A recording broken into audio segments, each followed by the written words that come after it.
নমস্কার, দেখছেন ইন্ডিয়ান বার্তা।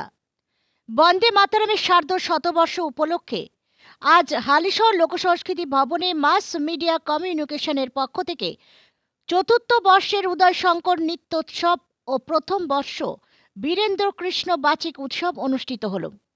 বিশিষ্ট বাচিক শিল্পী মধুছন্দা তরফদারের অসাধারণ মঞ্চ পরিচালনার প্রতিভায় সমস্ত দর্শক শ্রোতাদের মন কেড়েছিল। আসুন শুনিনি এই অনুষ্ঠানের সম্পাদক দেবাশিস রায় কি জানালেন এই অনুষ্ঠান বিষয়ে। ব্যুরো রিপোর্ট, এনএন বার্তা।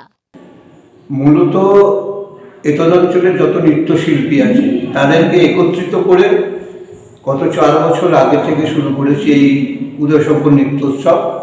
এবারে চতুর্থ বর্ষ। পাশাপাশি এবারে আমরা একটু সংযোজন করেছি বীরেন্দ্র কৃষ্ণ ভদ্র বাচিক উৎসবের, কারণ আমাদের বাঙালিদের কাছে উদয়শঙ্কর যেমন গ্রহণযোগ্য, ঠিক তেমনইভাবে বাচিক শিল্পে বীরেন্দ্র কৃষ্ণ ভদ্র আমাদের কাছে খুব প্রিয়। সেই দিকে তাকিয়ে এবারে আমরা দুটোকে একসাথে করছি। হালিশহর লোকসংস্কৃতি ভবনে শুরু হয়েছে 4:30টার সময়। এখন মধ্যপথে আমাদের এই উৎসব চলছে। আজকে আমাদের উৎসবের সূচনা করেছেন বিশিষ্ট কত্থক নৃত্যশিল্পী ইন্দ্রাণী সাহা দাস। তিনি এসেছেন সুদূর উত্তরবঙ্গ থেকে, আর সাথে ছিলেন অন্যান্য অনেকেই।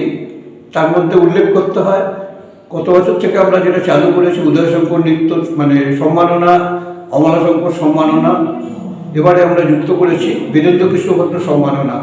এবারে এই 3টে সম্মাননা আমরা তুলে দিচ্ছি। এখানকার বিশিষ্ট নৃত্যশিল্পী প্রণব সন্ন্যাস উদয়শঙ্কর সম্মাননা, কল্যাণীর বিশিষ্ট নৃত্যশিল্পী সাথী ভট্টাচার্যকে অমলাশঙ্কর সম্মাননা, এবং আমাদের সৌভাগ্য, বীজপুরবাসীর সৌভাগ্য, আমরা সম্মানিত করতে পেরেছি বীরেন্দ্র কৃষ্ণ ভদ্র সম্মাননা দিয়ে বিশিষ্ট বাচিক শিল্পী কাজল সুরকে। কেন কাজল সুর আমাদের ভূমিপুত্র, এখনও হয়তো এখানে থাকেন না। তিনি যখন থেকে বাচিক চর্চা শুরু করেন তখন অনেকেই কেউ ছিল না, কিন্তু কথায় আছে না, গেমে জমি ভিক পায় না। তো সেই দিকে তাকিয়ে আমরা প্রথম সম্মাননাটা ওনাকেই দিলাম। আর এখন এবারে আমরা 4টে প্রথম বছর আমরা 4টে নৃত্য দল নিয়ে শুরু করেছিলাম।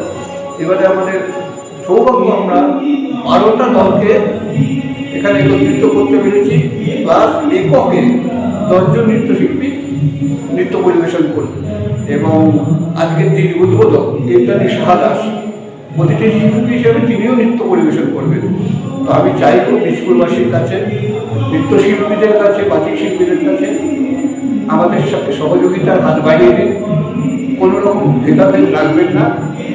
হয়তো কারো মনে হতে পারে যে আমি এই নৃত্যোৎসবে অংশ নেব না, কিন্তু এবারে যে ফ্লো এবং বাধ্য হচ্ছি আমি এবার বলতে আর কি, 2টো দলকে আমাকে বাধ্য হয়েছি আমি বাদ নিতে পারি না, টাইম ফ্লটের জন্য।